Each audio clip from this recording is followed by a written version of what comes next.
Hi peeps on YouTube land, it is Asenva here once again, and this time around I'm actually going to be doing a Q&A.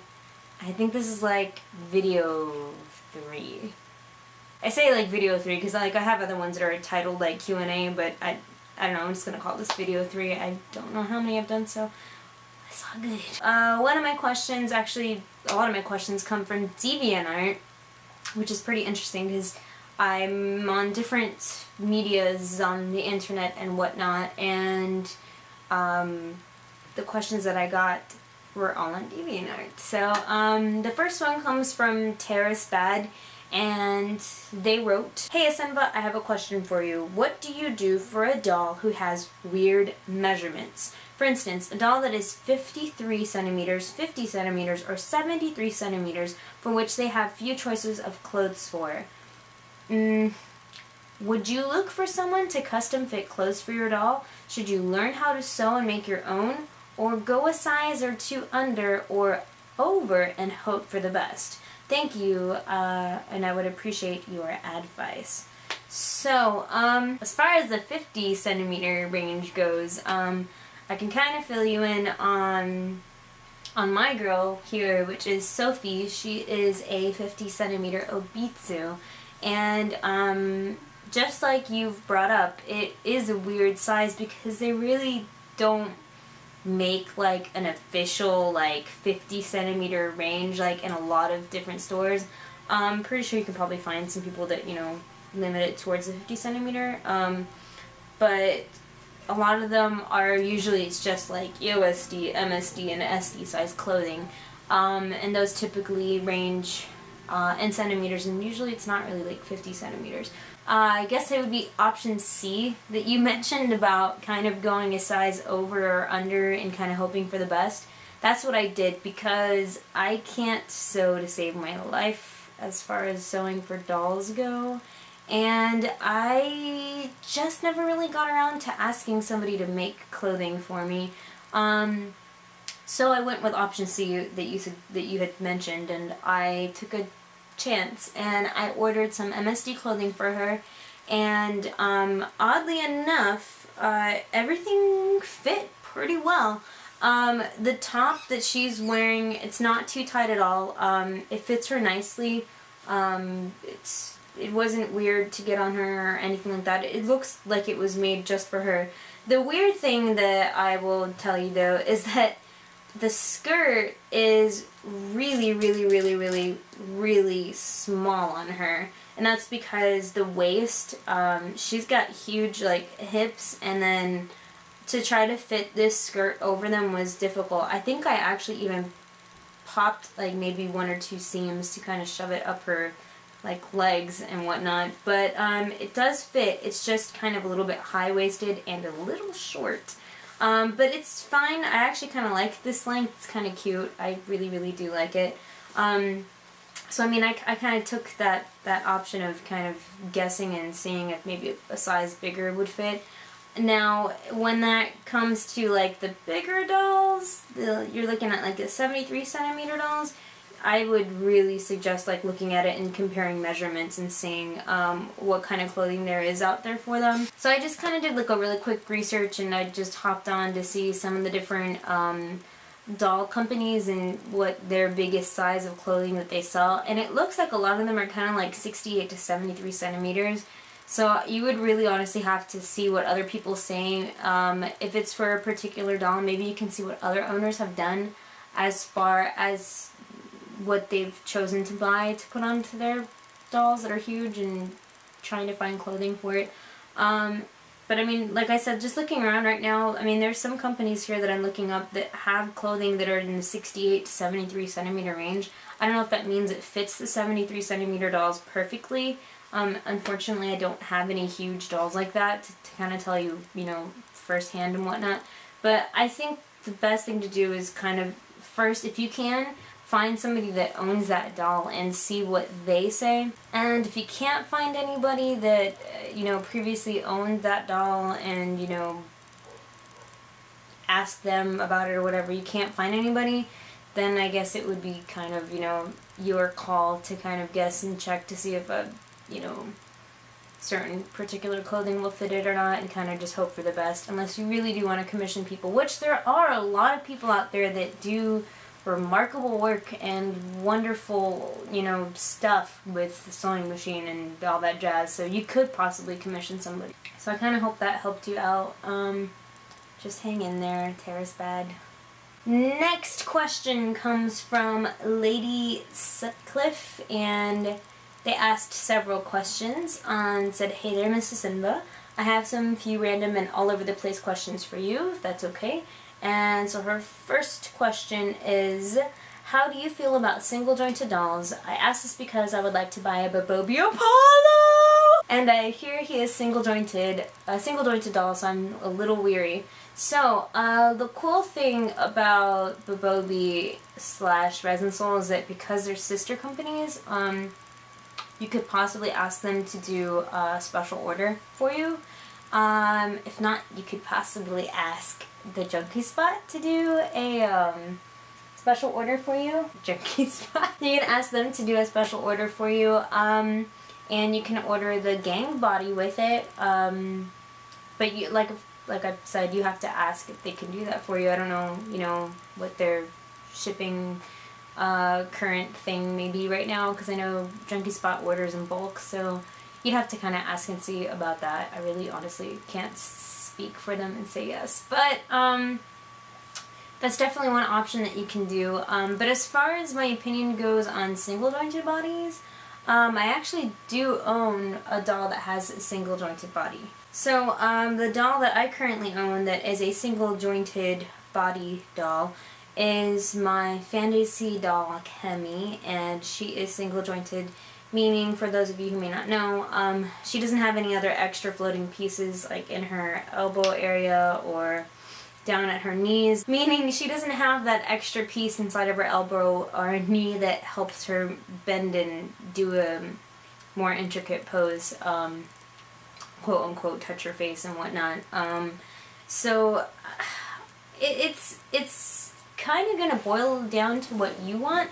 I really wasn't expecting my little girl to be doing like a whole bunch of crazy things, and she was at such a great price, like I couldn't pass her up, and so I really didn't care that she was single jointed, and even to this day I really don't care that she's single jointed, because the most that she does is, you know, she just sits there and she's just cute, and she can still do kind of some cutesy poses, and depending on how you photograph her, you can kind of, you know, get away with, you know, her exposing some of her, you know, knee, kind of crazy looking. But yeah, it's, if you really want them to be like really cutesy, posy, whatnot, and just really cool, you know, let me do some awesome poses in the, for, you know, camera shot or whatever, you probably will want to go with this double jointed body. Just because, like, I know she can only, as far as movement goes for, like, her knees, like, she can only go, like, here. She can't really twist it out like some of my other double-jointed dolls can. She can't put it down all the way. It gets really awkward because it's only a single joint. Her arms can only, like, really bend, like, this way. It can kind of pivot this way and up, but it's not really meant to be like that, so it doesn't really hold it as well. So I guess if you don't mind that it can't really do any of those things, then, I mean, I don't see why not. I think you'll be fine. But to me, I always kind of prefer, if I can get a double jointed body, to get a double jointed body. So this is my Apollo. His name is Noel. And like I said, he is actually on a Resin Soul gang body. So I think that was one of my main concerns too, is like, well, how is it going to look on the Resin Soul gang body, you know, because it's a different head, you know. And it actually fits pretty nicely. So that's what it looks like on his shoulders and stuff. It's not too bad, and I just really love the Apollo. Like, I'm so excited that I actually have one. But yeah, you could ask about possibly maybe having them special order a gang body for you, and see what happens from there. But I don't know, I just always tend to go with double jointed bodies. Their next question was, When buying a doll, is it better to buy from the official website, or if Junkie Spot has it, is it better to buy from them? Whoa. No, I'm just kidding. Company favorites aside and whatnot. Honestly, I actually do like buying them from distributors in general more if I can, you know, than buying them from the company. One, because if the distributor has it in stock, it'll get to you normally like a lot faster. Two, you're going to save a lot of money on shipping, because usually if you have to buy it from the Asian countries and whatnot, you're looking, God, anywhere from maybe $40-ish to have it sent over to you, which is a lot. And a lot of people don't, you know, really factor that in sometimes, and that can like kick you in the face. And if you buy it from an American distributor, you're still going to pay, you know, a good amount for shipping, but it's not $40. You're going to pay like maybe like $15 or $16 maybe. So you're paying half that, if, you know, if at all, if that's what it is. And the big thing is you get it a lot faster. If you order from the Asian companies, I don't think they work off of like, oh, it's an in-stock system thing. They kind of make it as you order type deal. And so that can take anywhere from like 45 days to like, you know, 4 or 5 months. Like, I've heard really crazy stories about people buying them straight from companies. Oddly enough, the only one that I've technically bought straight from, quote unquote, buying straight from the company because it was a pre-order, was my doll family, Ling Yu. He was a pre-order and it took him like about 3 months to come in. But all my other dolls, like, they come in like within like the week. Like, you know, it'll take them like about a week to come in. So if you can buy one from a distributor, I think that's pretty cool. Another really awesome thing they do is that they'll check it before they send it to you. So they usually do like bulk orders of dolls, and so they'll order like 100 or so of something. I'm just throwing out a number. And they check them, and then when people order them, they check them again and then they send them off. Versus like if you did happen to buy one overseas and then it came to you and then in the process it got broken or something along those lines, you know, and then you have to wait to send it back, and it's just like a huge hassle. So if you can find it through an American distributor, that's really, really cool. And I think it's really convenient, and I definitely would go for it. For my final question, when buying from Junkie Spot, do they come assembled? Yeah, they do. They come assembled. I don't think there's any dolls on their website that don't come assembled. I know, I don't know why you're asking this, if maybe because I know like Volks, you can buy them in a kit and then you have to assemble them. And I think the Unoas, when you buy the Unoas, I think you have to buy those in a kit also. So basically they're not strung and you have to string them yourself. But usually, yeah, all the dolls come strung, come in their boxes, and you get their certificate of authenticity and all that stuff. Next question comes from A. Pneka, and they said, "Hi, I saw your YouTube and I wanted to ask a question. I just purchased a Taiyang, a type of pull-ups, Timless, and he got really good reviews, and she linked a review. But a similar doll, the pull-up Miku, got a review that said she fell apart. What could cause this, and how can I prevent it? Timless will be here on Monday, and I want an opinion. Should I expand on a pull-up Tang family or invest in a more expensive doll? Have you ever owned one of these, and if so, are they lower quality than Kai?" Which I'm assuming you're meaning the Bobobi or Resin Soul dolls. Thanks. If you make a video for me, please give me the link. All that jazz. Okay, so here's one of my pull-ups. I've actually have technically 5 pull-ups.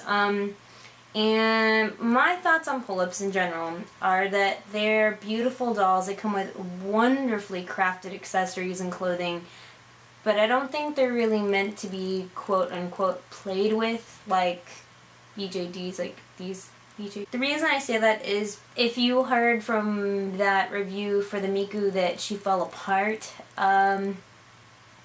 probably because she really did fall apart. And not like in a horrible bad way, but it's just that their bodies, they're not really made for, like, you know, articulation. I mean, they can move, like, they can do, like, simple poses and stuff like this. Like,